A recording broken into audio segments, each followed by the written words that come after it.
生来往，莫管闲。闲讲完这画龙，直接就塌了。人生太短，天地。水神老师，不好了20人听课，则7、8人教学。 Hola semuanya, bagaimana nih kabar kalian? Maaf ya, untuk hari ini Mimin agak telat guys. Dan untuk Tongwa yang sebelum-sebelumnya sudah tayang untuk hari ini, sebetulnya itu adalah video yang sudah Mimin sematkan untuklah hari ini. Atau lebih tepatnya, itu sudah diedit beberapa hari sebelumnya. Karena untuk daerah Mimin mendapati informasi pemadaman listrik dari jam 1 pagi sampai siang guys. Dan ini barulah selesai pemadaman. Dan juga dilanjutkan untuklah nanti malam sampai besok pagi. Jadi mohon maaf atas keterlambatannya, dan juga kemungkinan besarnya untuk esok hari, video-video Mimin akanlah mengalami keterlambatan guys. Jadi tanpa basa-basi, langsung saja kita masuk ke dalam ceritanya. Lalu kita diperlihatkan hasil dari reinkarnasi mereka berdua. Kaisar Giok sebagai Hua Yoming yang sejak kecil dirinya ini ditinggalkan oleh sang ayah sebagai jenderal perang haruslah gugur dari peperangan yang membuat sang ibu benar-benar berubah drastis. Sedangkan untuk Tuan Putri Xia Ningxuang, dia mendapati keluarga yang begitu lengkap, fasilitas lengkap, kasih sayang juga lengkap. Berbeda dengan Hua Yoming, sangatlah berbalik 360 derajat. Namun karena dia ini bekas dari anak jenderal kota Nangchong yang sangatlah begitu berjasa, dia juga mendapati perhatian dari kerajaan. Namun karena sejak kecil tidak mendapati kasih sayang sama sekali, dia memiliki sifat yang begitu sangatlah berbeda. Suka bermain wanita, suka menipu para pedagang.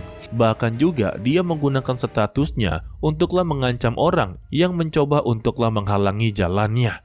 Ketika dia sedanglah berkeliling di kota, dirinya tidaklah sengaja mendengar kalau sebentar lagi ada makhluk abadi ataupun dewa yang akanlah menuju ke kota Nangchong, yang dimana rumornya kedatangannya ini bisa dikatakan sebagai bencana dan juga dikatakan sebagai anugerah. Itu tergantung dengan perasaan dari makhluk abadi tersebut, dan sebagian besar dari mereka menganggap kalau kedatangan makhluk abadi ini untuklah membawa sebuah anugerah yang begitu luar biasa. Sebab mereka juga telah bertemu dengan makhluk abadi untuk sebelumnya dia memberikan beberapa anugerah. Dan juga menjadikan beberapa murid untuklah dirinya. Dan kali ini rumornya kedatangan dari makhluk abadi tersebut hanya menerima murid yang begitu cerdas dan juga peka ataupun gampang memahami tentang ilmu Tao. Dan terdengarlah makhluk abadi tersebut ataupun sang dewa yang mengatakan kalau dia telah memutuskan untuklah tinggal di kota mereka selama 3 tahun lamanya. Dan juga dia akanlah mengajar 7-8 murid. Tetapi yang ternyata itu adalah Chang Shou sendiri guys. Waduh, memang itu juga adalah bagian tanggung jawabnya.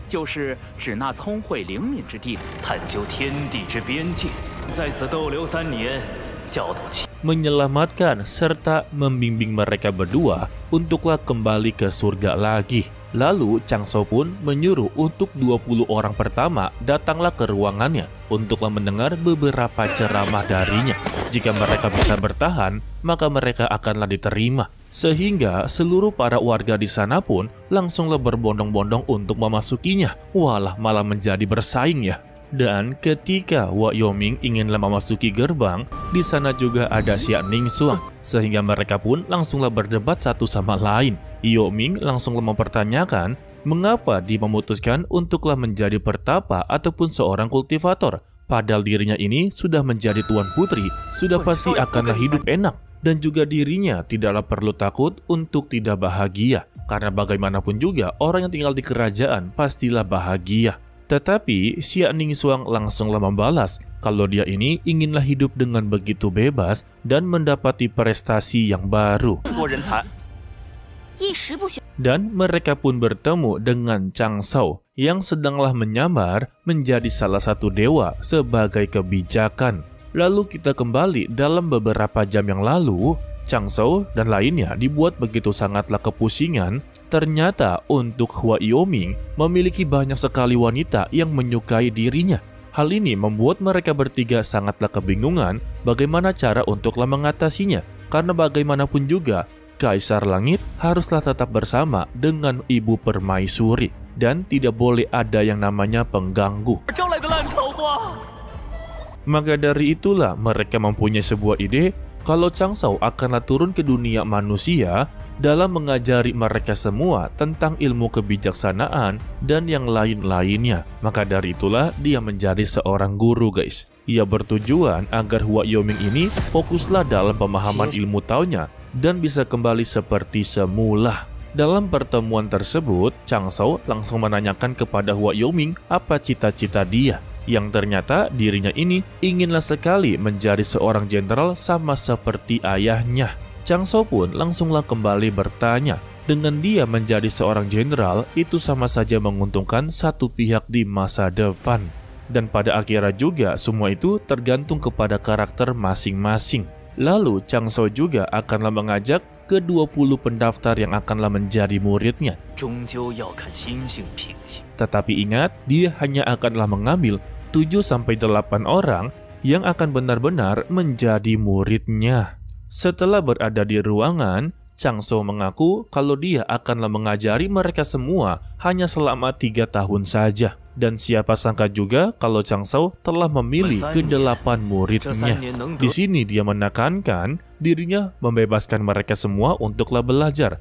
Tetapi mereka juga haruslah mengikuti apa yang inginlah dia pelajari.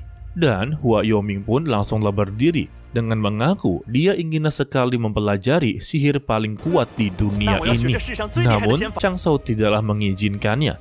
Memang sebuah sihir bisalah digunakan untuk peperangan, tetapi untuk hari ini dia akanlah mengajari dia beberapa teknik sederhana untuklah menjebak musuh. Contohnya saja seperti mengendalikan tali. Tetapi Hua Yoming begitu sangatlah meremehkan maksud dari mengendalikan sebuah tali. Alhasil Changshou pun mencoba untuklah memperlihatkan serta mempraktekkan kepada dirinya. Tetapi ini juga adalah sebuah rencana dari Changshou untuklah Hua Yoming dan juga Xia Ningxuang benar-benar menjadi begitu dekat. Emang ya, otak dari Changshou ini benar-benar jenius.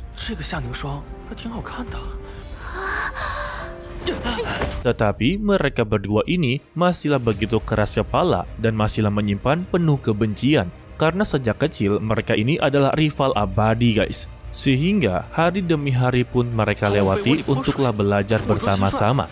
Dan juga Changshou selalu mendapati kesempatan agarlah mereka berdua ini selalu dekat satu sama lain. Contohnya seperti memberikan hukuman dan juga memberikan sebuah tugas agarlah mereka menyelesaikannya secara bersama-sama.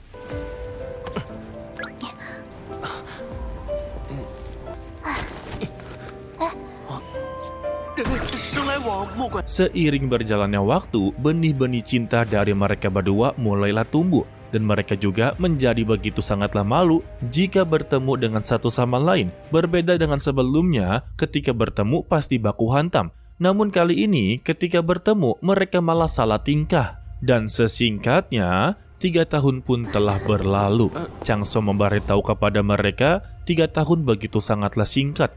Dan kini dirinya haruslah berpisah dengan mereka. Dan pesan terakhir sebelum meninggalkan mereka, dirinya ini ingin sekali mengajari mereka semua bahwa semua manusia ataupun segala sesuatu itu membutuhkan hidup bersama-sama. Tidak ada satupun makhluk hidup yang bisa hidup sendirian. Dan permintaan dia tidak perlu membedakan antara tinggi ataupun rendah. Maksudnya tidak perlu membedakan antara si miskin dan si kaya. Karena baginya cinta itu adalah kekekalan yang abadi. Dan sudahlah terlihat perubahan dari Hua Yoming menjadi pria yang begitu sangatlah bijaksana. Mendengar semua perkataan dari Hua Yoming, Changshou pun ikutlah terharu. Dan dia berkata dalam hatinya, setelah ini maka semuanya tergantung kepada Kaisar Langit ataupun Hua Yoming.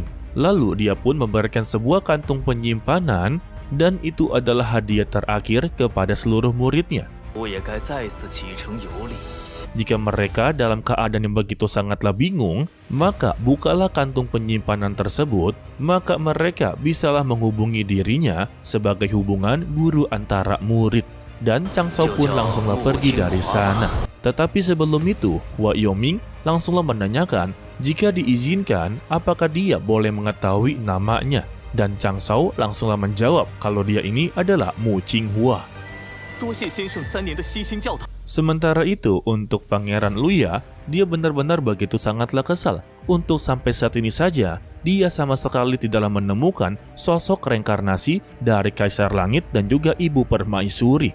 Dia yakin semua ini adalah ulah dari Dewa Laut yang mencegah dalam pencarian mereka tentang keberadaan dari reinkarnasi mereka berdua. Tetapi untuk si teratai putih satu ini memiliki ide yang begitu sangatlah gila. Karena reinkarnasi dari Kaisar Langit dan juga Ibu Permaisuri ini membuat mereka sama sekali tidaklah mengetahui kehidupan masa lampaunya. Dan itu adalah sebuah kesengsaraan surgawi yang telah ditetapkan oleh hukum surga. Dan mungkin juga ini telah berlaku kepada kita. Mungkin saja Mimin dan juga kalian memiliki kehidupan di masa lampau, tetapi karena ada hukum yang telah ditetapkan, maka kita tidaklah bisa melihatnya.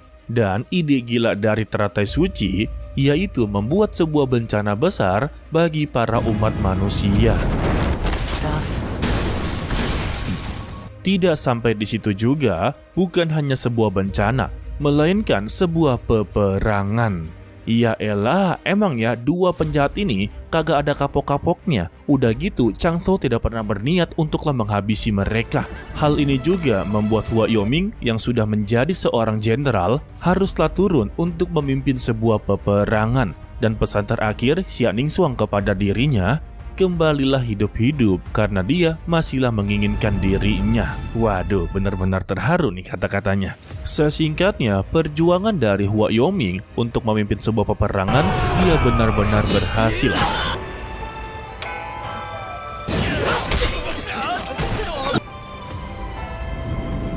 Dan kini dia dinobatkan sebagai jenderal besar. Sedangkan untuk Chang Shao dan juga anak dari mereka berdua sendiri telah menyaksikan jalan cerita cinta mereka berdua. Dan Chang Shao meminta kepada dirinya untuk tidak perlu khawatir karena perjalanan hidup mereka ini telah ditentukan oleh takdir dari surga. Jadi untuk masalah peperangan, masalah bencana, walaupun itu berasal dari Pangeran Luya, itu juga adalah sebagian dari takdir yang telah ditetapkan. Atau lebih tepatnya, Pangeran Luya dan juga si teratai satu ini menjadi bagian dari rencana takdir yang telah ditetapkan untuklah mereka berdua, atau lebih tepatnya terlibat. Setelah dari peperangan tersebut juga, Jenderal Hua Yoming dan juga Putri Xia Ningsuang menjadi begitu lebih dekat. Dan sepertinya mereka berdua telah memutuskan untuklah menikah. Dan kita bersambung untuklah dilanjutkan part berikutnya untuklah Kamis depan ya guys. Dan setelah ini yaitu Perfect World sekitar jam 6 ataupun setengah 7 malam guys. Ya sekitar jam segitulah. Sedikit spoiler untuk part berikutnya. Setelah peperangan tersebut mereka berdua memang memutuskan untuklah pernikahan. Akan tetapi untuk Pangeran Luya dan si teratai putih telah mengetahui keberadaan dari mereka berdua. Sehingga mereka berdua pun langsunglah membuat sebuah bencana surgawi yang begitu besar dan juga melakukan sebuah peperangan kepada mereka untuklah menghabisi nyawa dari Hua Yoming dan juga Xia Ningsuang. Hal ini membuat Chang Shao benar-benar begitu sangatlah kesal karena mereka sudah berada di luar batasan dan mencoba untuklah mengubah sebuah takdir seseorang. Sehingga dia juga harus turun tangan untuk membantu mereka berdua kembali. Oke lah, sepertinya cukup sampai di sini saja dulu untuk video kali ini ya.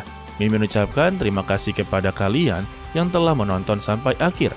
Pesan dari Mimin, tetaplah menjadi orang yang baik walaupun itu sangatlah sulit. To be continue, sampai jumpa di video berikutnya. 生来往莫管闲，先讲完这花龙，直接就塌了。